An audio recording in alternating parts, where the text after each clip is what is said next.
Unity Church of Tidewater, the modern home of practical Christianity, presents another dynamic, timeless, relevant, and inspirational message by Reverend Joyce Kramer. May you be inspired and uplifted. And now, Reverend Joyce Kramer.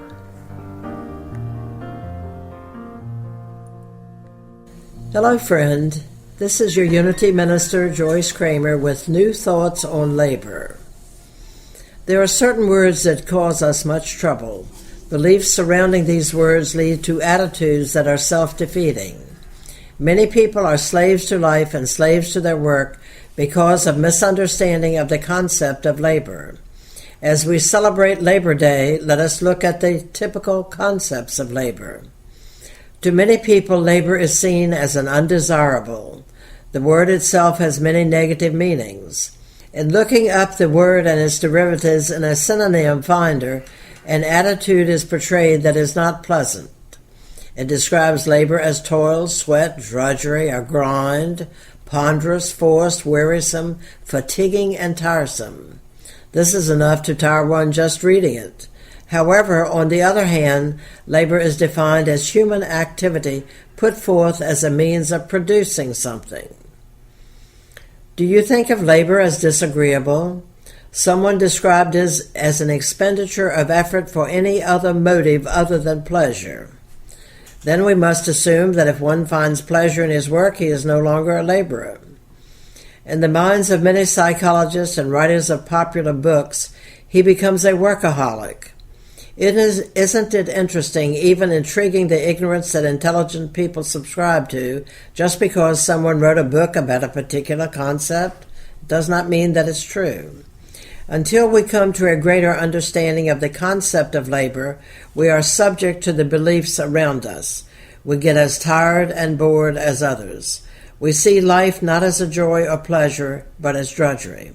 We wonder why we get enslaved in certain ways and find it difficult to break the pattern. Years ago, 14 hours was considered a fair day's work. There was no time and a half, no double time. Wages were very low, conditions were poor. There was little machinery and tools were few and crude. Yet even with our so-called advanced technology, people get just as tired as ever. Unfortunately, many workers seem to function from the game that says, let's see how little I can get by with. Instead of individuals taking the initiative for their own condition, they get others to do it for them, such as organizational groups, such as unions. These workers are often dominated by the very organizations that are created to protect them and to have them pay high fees to belong. In turn, the groups are to fight the disagreeable belief and concept and create the belief that they will make the pain of work less. Attitudes make all the difference in the world. When we do not have to exercise our own initiative, indifference becomes a habit. Instead of asking, what can I give to life, the theme turns to give me, and behavior like a grasping child ensues. Frequently, we see infantile reaction patterns wherein large numbers of people's lives are in danger. Businesses interfered with and other inconveniences of strikes. Perhaps it is time to take a new look.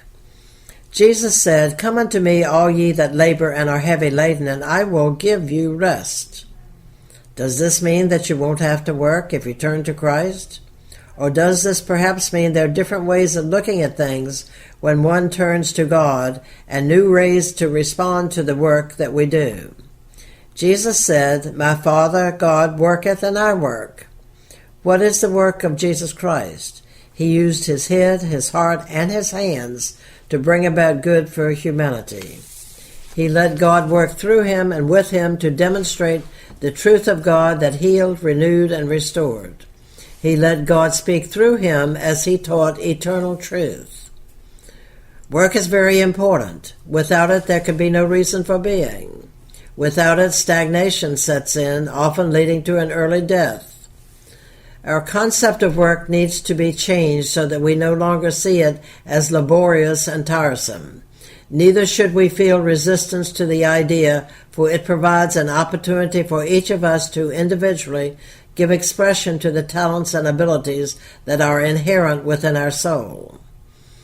The quality you put into your work will determine the quality of your life. Your concept of work may need changing. Your concept of God may need expanding and upgrading. As we usually expect great things from God, so does God expect great things from us, for we are made in His image and likeness. To avoid burdensome labor, 1, upgrade your concept of God. Rethink what you believe about God. What is God like? What is the nature of God? Jesus the Christ most beautifully revealed God to man.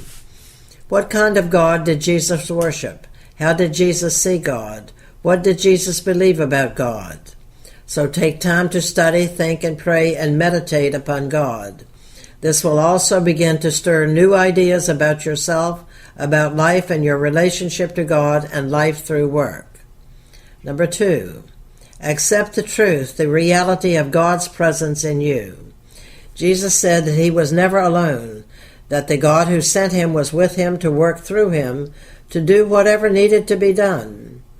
This same Spirit of Christ is within you here and now. As Paul stated it, Christ in you, your hope of glory. The presence of God in you will guide you to your right work. With God it will not be labor, but fun to work creatively and with purpose. When you work with the ease of God's Spirit in you, your work will become a joy and a pleasure. As God's presence is within you, commune with God. Talk to God about your work. Seek God's guidance on a daily basis. His unlimited, dependable, and creative Spirit is at hand. 3, accept work as your opportunity for growth and to do something worthwhile. Every life should count for something.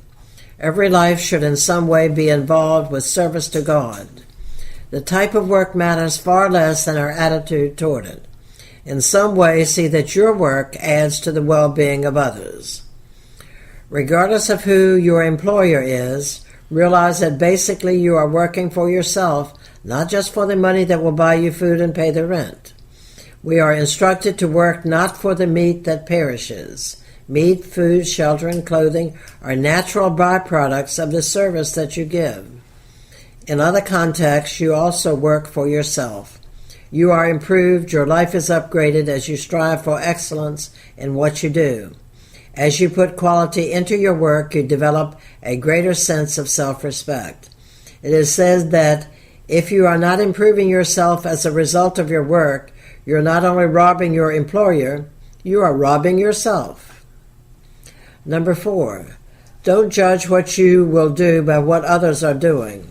So many people excuse themselves from effective performance because of their evaluation of the efforts of others.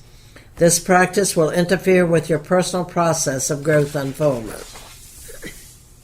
Each person will ultimately pay the price for his own actions, good or bad.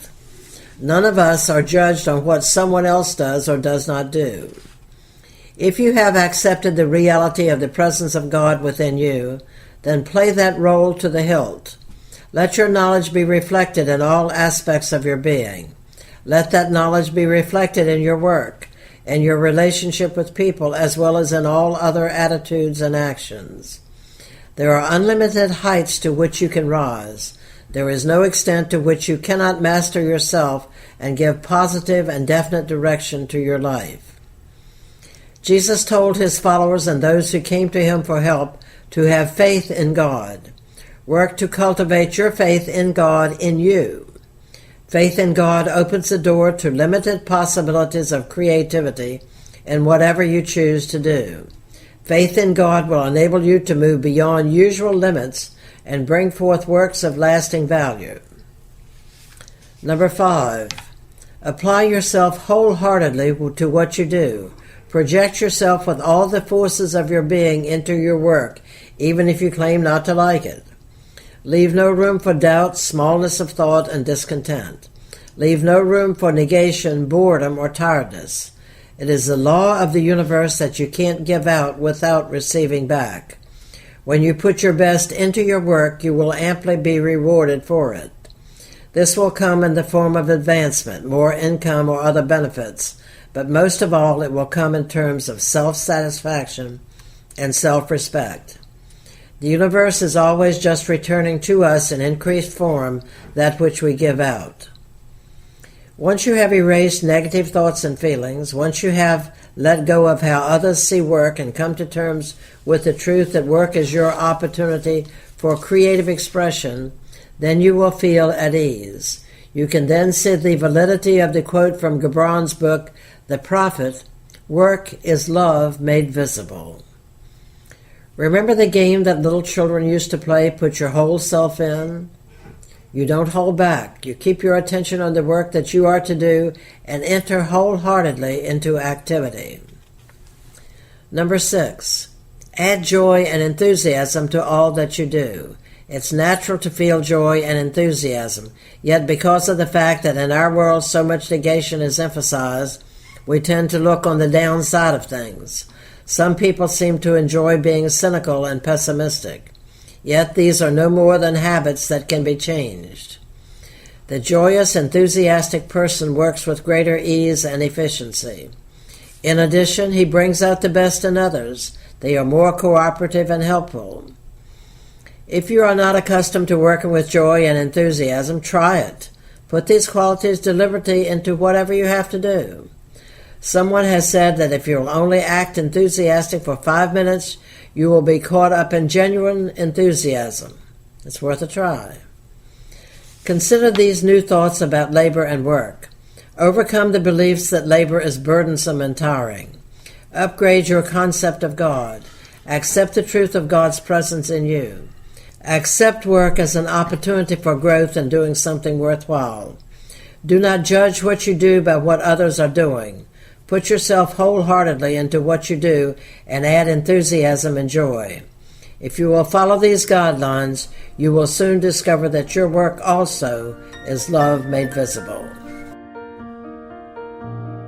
We hope that you have enjoyed this inspirational message on practical Christianity from Unity Church of Tidewater, 5580 Shell Road, Virginia Beach, Virginia, 23455.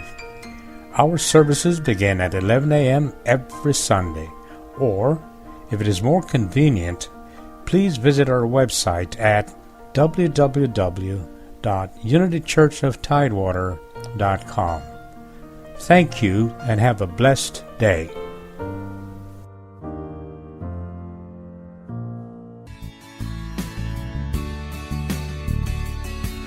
You're listening to Radio Pan Am.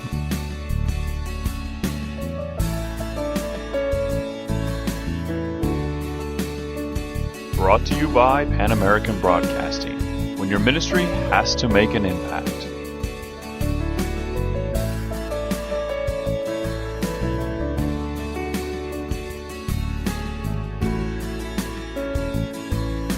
If you enjoyed today's broadcast, please email us at info@panambc.com. Again, that's info@panambc.com.